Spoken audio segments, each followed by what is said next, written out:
na lang kayo po nung nakaramihin ay tungkol sa pangalan konkreto at di konkreto. Magaling.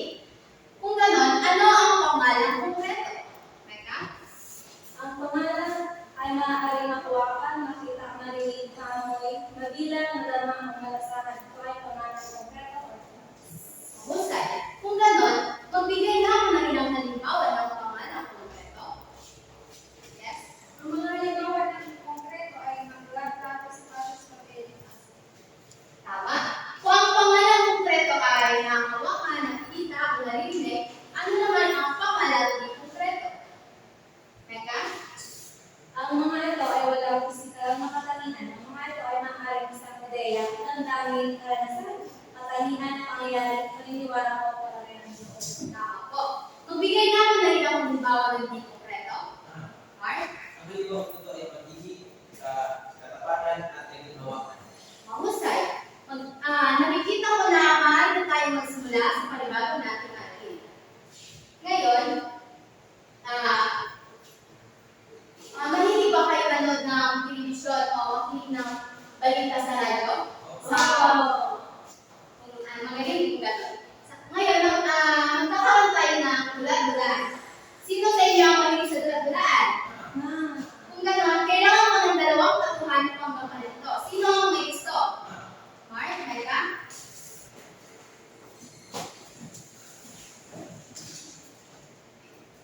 Punta lang po sa unahan. Alam ba ang pagbalita ito ay ang mabilis na pagdami ng nakamamatay ng sakit? Anong sakit ba ito? Nakakatakot naman. Ang sakit nito ay tinatawag na coronavirus para sinabi ni maaaring nakakawaan pati ang mga alalang bago. Talaga ba? Nakakapagpindig, lagi ko naman yan. Oo, at saka mayroon pang pangalalaan kung nahawaan ka nito kung nakaranas ka na ng mga simptomas nito. Sumunod tayo sa mga utos ng autoridad. Minsan na lang makurektahan tayo sa sakit na yan. Magaling mga bata, ako na po. Palakpakan natin ang dalawang kuman. Ngayon, tungkol saan ang balita ang pinag-usapan? Sino ang makapag- Mecca? Tungkol sa makalat na sakit na COVID-19. Tama po. Ano uri ng sakit ang ano sintomas ng sakit ang pinag-uusapan? Mark? Mataas na lagnat at buo. Magaling. Ano ang dapat natin gawin upang makawalan tungkol sa sakit na ito? Iyak, manood at makikinig ng balita. Mahusay mga mata. Ngayon naman, may papakita ng mga larawan at tukuyin ko ito base sa larawan na aking papakita. Malinaw po ba? Oo. Ngayon magsimula tayo. Sa unang larawan, ano ang pinapakita? Dito. Mark? Radyo. Tama po. Sa pangalawang larawan, Bia? Radio. Magaling. Ano naman sa pangatlo? Teka. Television. Tama po. Sa panghuli, magazine. Tama po. Ang lahat ng mga sagot ay may kinalaman sa aking tatalakayin ngayong araw. Ngayon, ang lahat so, tumango na po tayo. Pakibasa po. Ano ang media? Ang media o English media ay Marami na samang kapapalabas o pamigay na ginagamit sa pagkala at pagdinig ng informasyon o datos. Ngayon mga bata, ano kaya ang may tutulong sa akin ng media o ang paggamit ng media? Mark? Malaki ang pagdito sa atin sapagkat nagkaroon tayo ng mga impormasyon tungkol sa mga nangyayari sa ating paligid. Magaling. Ngayon, isa-isahin natin ang iba't ibang klase ng ginagamit natin media ukol sa mga nakukuhaan natin ng mga impormasyon. Ayun, pakabasa po. Diario o periodiko. Nagdalaman ng balita, informasyon, pagkalastas. Magazine. Nagdalaman ng maraming artikulo, kaibigan, pinapunuan at pagkalastas. Ito ay nagbibigay ng informasyon sa mga mabasa. Aklat. Pinagsama-samang tinibag ng salita sa papel. Ano kaya ang napansin nyo sa tatlong media na ito na ginagamit natin? Mark? Napansin ko po na ang lahat ng mga media ng ngayon ay nakalap na handog sa papel. Tama po. Ang tatlong punitong media ay nakalimbag sa papel. Ngayon naman, okay ba? Telebisyon o radyo. Isang sistema ng komunikasyon para sa pagpapahayag at pagtanggap ng mga gumagalaw ng mga larawan at tulong sa kasalukuyan. Ito ay pamasang pamatig ng liwanag, edukasyon, balita o laro. Sunod. Internet. Internet. Ito ay makabagong teknolohiya na magpapatulan ng mga informasyon gamit ang iba't ibang website na nagbibigay ng balita, paaliw, mga hikayan, videos, musika, pakikipag-usap, May Messenger, Facebook, at iba pa. may mga gamit po ba kayo? O gumagamit na po ba kayo ng mga yan? Opo. Mabuti naman. Ngayon, kapag nanonood ba kayo o nakikinig ba kayo ng mga balita, naniniwala ba kayo agad dito? Minsan po hindi. Hindi po. Okay. Kung gano'n, masasabi natin na ang iba't ibang kita o napapakinggan natin ng mga balita ay hindi totoo. Ito yung opinion lamang, gawa-gawa lang ng mga tao. Ngayon, ano kaya ang ipinapaliwanag sa larawan ito? Mecca? Nagbabalita at nagpapahayag ng mga informasyon. Tama po. Ito ay mga nagbabalita sa ating telebisyon. Mayroon din naman sa ating radyo. Sunod. Pakibasa po. Nagbibigay ng informasyon. Ito ang pinakamahalaga sa lahat ng tao sapagkat dito natin makukuha ang mga balitang nagsisibigay sa ating pang-araw-araw na pamumuhay. Ngayon, ano naman kaya sa pangalawang larawan na ito? Mark? Sa tingin ko po ito ay tingin na ito. Tama po.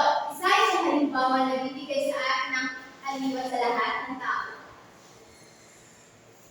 Nagbibigay alin sa panunood ng mga teleserye, variety shows, music, videos, sports, television, pakikinig sa radyo ng mga musika, palaro ng YouTube, para manood ng video, pakikipag-usap sa kaibigan gamit ang chat room sa Facebook. Ito ay nagbibigay kasiyahan at libangan sa mga tao.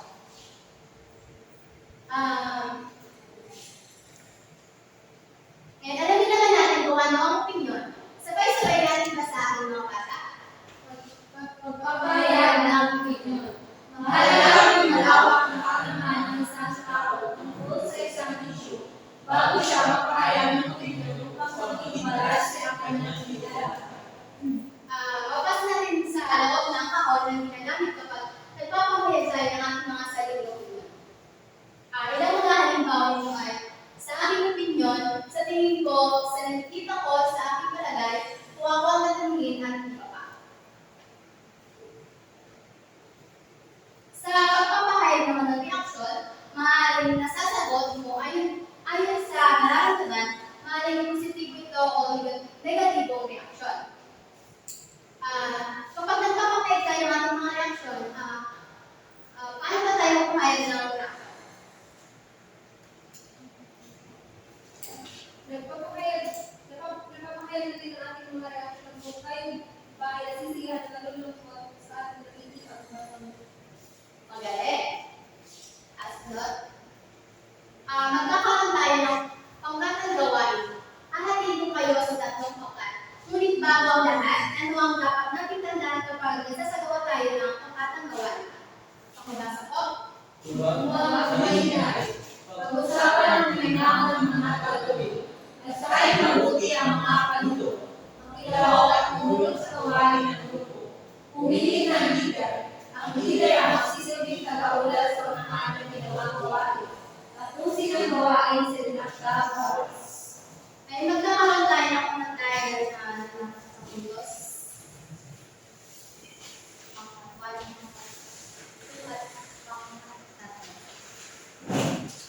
Simula na po. Bibigyan niyo kayo ng 3 minuto upang gawin ito.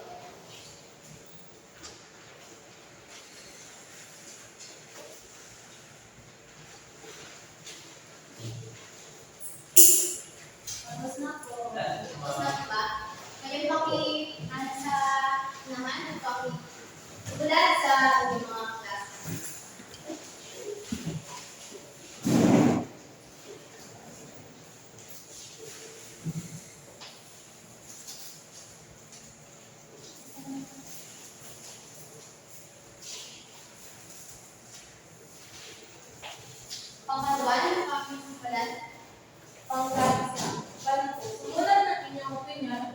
batay sa mga isyong nasa ibaba.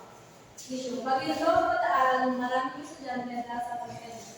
Opinion. Sa aming palagay, maraming estudyante na nakakapitan ng parang araw sapagkat mahirap mag-usasan. Reaction. Nakakalangkot isipin na maraming estudyante ang hindi makapagpapos ng pag-aaral. Pangkat-dalawa.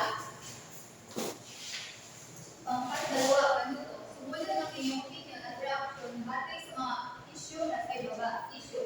Pagkalat ng basura sa dalampasigan. Opinion. Sa tingin ko, maraming basura ang nagkalat dahil sa hindi pagtigil na pagtapon ng ibang mamamayan. Reaction. Nakalungkot at nakakasama ang loob sapagkat hindi lang sila ang mga pintuan pag na rin ang ibang tao. At sa mga pangkat-tatlo.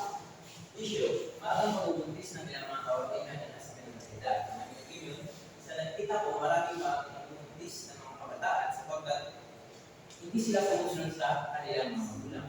At ang aming reaction naman po ay nakakalungkot sapagkat ang pagkasinampayan ay tumulong ng iba. Magaling mga bata, ang inyong mga sagot na bibigyan ko ng isa sa 10 puntos. Ngayon, palakpakan natin lahat ng mga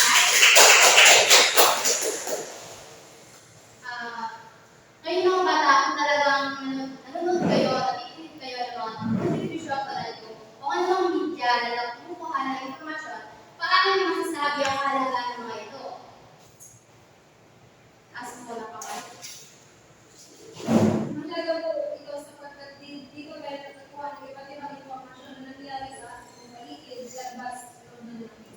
Magaling. Napakahalaga po nito sa atin sapagkat binibigyan tayo ng mga sapat na impormasyon upang maging aktibo tayo sa kung ano man ang mga dapat natin gawin. So, mamigay ako ng halimbawa.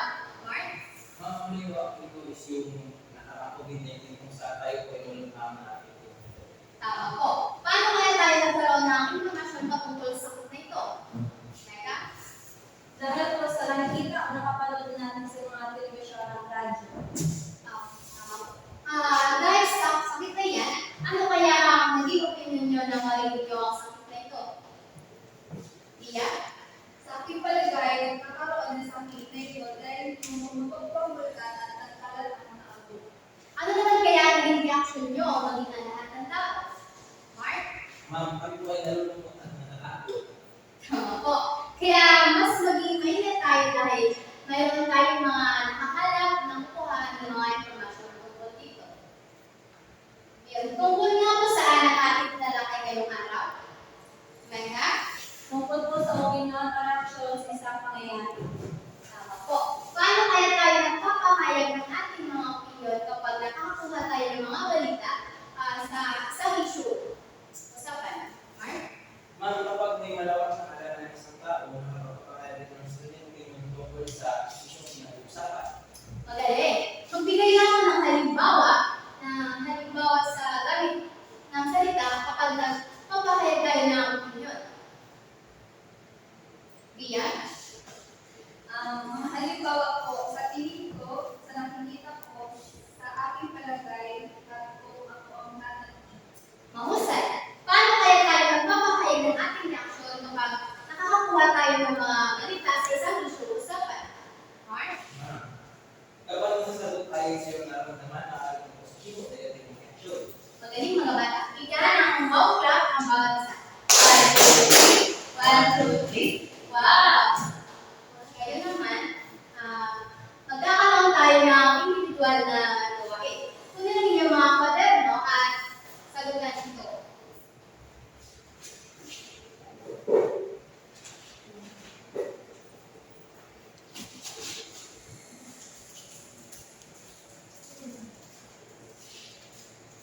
Basta sa kamot,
namin ang